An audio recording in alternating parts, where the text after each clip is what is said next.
शिव संसर्ग ततस्त्वेष सोध्यात्मय ही शुष्यति।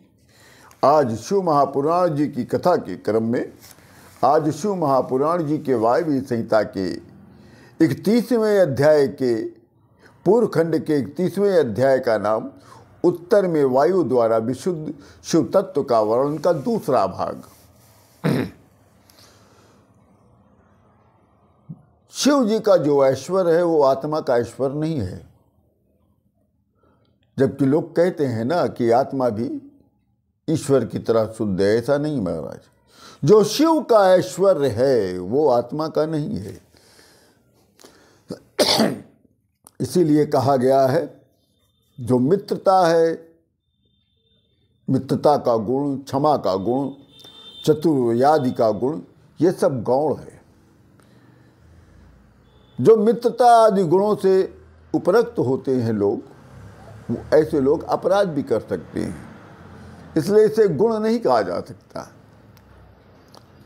अनुग्रह करने वाले शिव जी की गुणवृत्तियां चाहे गौण हो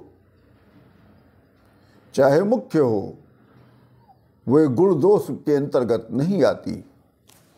शिव जी की आज्ञा का पालन करना हितकारी बताया गया है, और जो शिव जी की आज्ञा का पालन हितकारी, जो शिव जी की पालन आज्ञा को पालन करता है, वास्तव में वही शिव भक्त है, वही शिव जी के विशुद्ध तत्व को प्राप्त कर सकता है। वही सर्वानुग्रह कारक है, जो उपकार करता है। उपकार का जो शाब्दिक अर्थ होता है अनुग्रह, इसलिए शिव जी सर्वोपकार कारक है। जिस प्रकार से सूर्य अपने किरणों को विकसित करता है,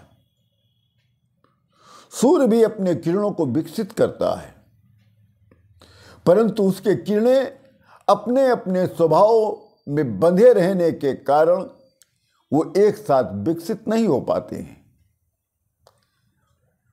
आग स्वर्ण को द्रवीभूत करता है, परंतु आग जो है अंगार को द्रवीभूत नहीं कर सकता। इसी प्रकार पक्कमलानेव मोचेन् शिवः परान्, इसलिए शिव जी भी परिपक्व मल वाले को मुक्त करते हैं, किंतु जिसका मल परिपक्व नहीं होता है उसे मुक्त नहीं करते हैं। जिस प्रकार स्वभाव निर्मूल सर्वानुग्रह कारक आत्मा जो शिव जी का लक्षण है, उसी प्रकार स्वभाव मलिन आत्मा जीव की संज्ञा है। ये समझने योग्य बातें हैं। शिव महापुराण साक्षात सदाशिव, और जिसने शिव महापुराण पढ़ लिया उसको कुछ और जानने की आवश्यकता नहीं होगी, क्योंकि शिव महापुराण में समस्त ज्ञान भरा हुआ है, और इसी के आशीर्वाद से, शिव महापुराण के आशीर्वाद से ही विज्ञान का प्राकट्य हुआ। कर्म और माया का अनुबंध होने के कारण, कर्म और माया का अपना एक करारनामा है महाराज, इसलिए दोनों का एक अनुबंध है। उसी अनुबंध के कारण जीव संसार में भटकता फिरता रहता है, परंतु शिव जी उस कर्म और माया के अनुबंध से परे हैं, मुक्त हैं, क्योंकि कर्म और जो माया है वो शिव जी के अधीन है। जबकि बताया गया है कि सभी आत्मा एक है, बताया गया है कि सभी आत्मा एक समान है, किंतु भेद है उसमें भी। आपने कहा, हमने मान लिया कि सभी आत्मा एक समान है, परंतु उसमें भेद है। कितना भेद है उसमें?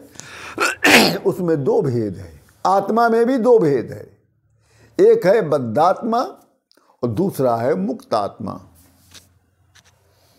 बद्धात्मा क्या है महाराज? बद्धात्मा में भी कोई मोक्ष का अधिकारी होता है तो कोई भोग का अधिकारी होता है। बद्धात्मा में भोग के भी लोग रहते हैं और मोक्ष वाले भी लोग रहते हैं, और मुक्तात्मा में लोगों के उत्तम और निम्न होने के कारण उनके ज्ञान ऐश्वर्यादि भाव में विषमता आ जाती है। तो मध्य महेश्वरा रुद्रास्तवार्वा चीन पदे स्थितः, कोई शिव जी के साकार रूप का और कोई शिव जी के सामीप्य को प्राप्त कर लेता है, तो कोई खड्डवा से परे उनकी मूर्ति में लीन होकर शिव के स्वरूप बन जाता है, तो कोई मध्य में महेश्वर का रूप धारण कर लेता है, तो कोई अर्वाचीन श्रेणी में रुद्र के पद पर स्थित हो जाता है। यही आत्मा का भेद है। आत्मा की भी तीन अवस्था होती है। अभी आत्मा मैंने बताया कि एक समान नहीं होती, आत्मा भी दो प्रकार की होती है। अब आत्मा की भी तीन अवस्था होती है। पहली अवस्था नीचे की आत्मा, दूसरी अवस्था मध्य में अंतरात्मा, और तीसरी अवस्था उसके ऊपर परमात्मा। इन्हीं को ब्रह्मा विष्णु और महेश्वर कहा गया। रुद्र उपासक विद्या नामक कला में रुद्र उपासक विद्या नामक कला में वैष्णव प्रतिष्ठा नामक कला में और ब्रह्मोपासक ब्रह्म निवृत्ति नामक कला में शिव जी स्थित हैं। 8 देव योनियां श्रेष्ठ योनियां मानी गई हैं। उसके बाद मनुष्य की योनि आती है जिसे मध्यम माना गया है, और उसके बाद पक्षी आदि 5 प्रकार की योनियां बताई गई हैं जो अधम है।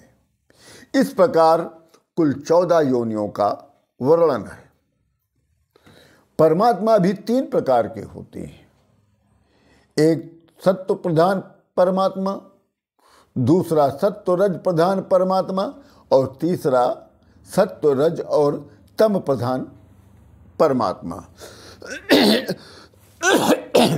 इस प्रकार ये अशिवात्मक सारा जगत शिव जी से व्याप्त है, उसी प्रकार ये अरुदात्मक जगत रुद्र से व्याप्त है। सप्तावरण सारा जगत शिव से व्याप्त है। माया पर्यंत सारा अंतरिक्ष लोक अमरेशियादि को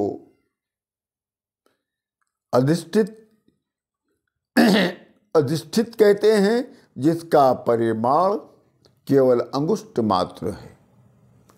माया पर्यंत सारा अंतरिक्ष लोक अमरेशादि को शिव से अधिष्ठित है, जिसका परिमाण केवल अंगुष्ठ मात्र है। ये माया पर्यंत भूलोक वायु आदि भुवनाधिप देवताओं से अधिष्ठित है। महारोग की औषधि क्या है? ज्ञान है। किसी को बहुत भयंकर रोग हो जाए तो उसकी वास्तव में दवा क्या है, उसकी औषधि क्या है, उसका इलाज क्या है, कौन सी चिकित्सा है? तो शिव महापुराण बताता है जो महारोगी है उसके लिए उसकी जो दवा है, औषधि है, वो ज्ञान है। अन्य कोई भी दवा नहीं, उसके लिए कोई भी इलाज नहीं। एक ज्ञान मात्र उसका इलाज है। उस औषधि के वैद्य कौन है, डॉक्टर कौन है? सदाशिव, और कोई भी नहीं। स्वाज्ञोषध विधानेन स्वाज्ञोषध विद्यानेन दुखान मोचयते शिवः नाभिषक कारणम रोगे शिवा संसार कारणम दुखे स्वभाव संसिदे कथम तंत कारणम शिवः। शिव सानिध्य के कारण ही जीव को संसार में प्रवृत्त करता है।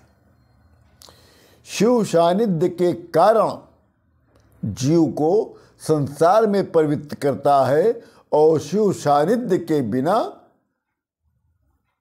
स्वतंत्र स्वयं नहीं है। शिव सानिध्य से ही माया में कर्तव्य आता है। नित्य माया और शिव का सानिध्य बिना कारण हटाया नहीं जा सकता। इसी कारण से कहा गया है अधिष्ठाता ततो नित्यम ज्ञातो जगतः शिवा। शिव जी ही अधिष्ठाता हैं और शिव जी के बिना कोई भी प्रवृत्त नहीं हो सकता। ये जो सारा संसार है, ये जो सारा विश्व है, सारा ब्रह्मांड है, ये शिव जी की प्रेरणा से ही प्रवृत्त होता है। न शिवेन बिना किंचित प्रवृत्तिमिहि विद्यते तत्प्रेरितमिदं सर्व तथापि न सा मुहति। ओम नमः शिवाय। इसी के साथ शिव महापुराण जी के वायव्य संहिता के पूर्व खंड का ये 31वां अध्याय पूर्ण होता है। आप सभी लोगों को जय श्री राम।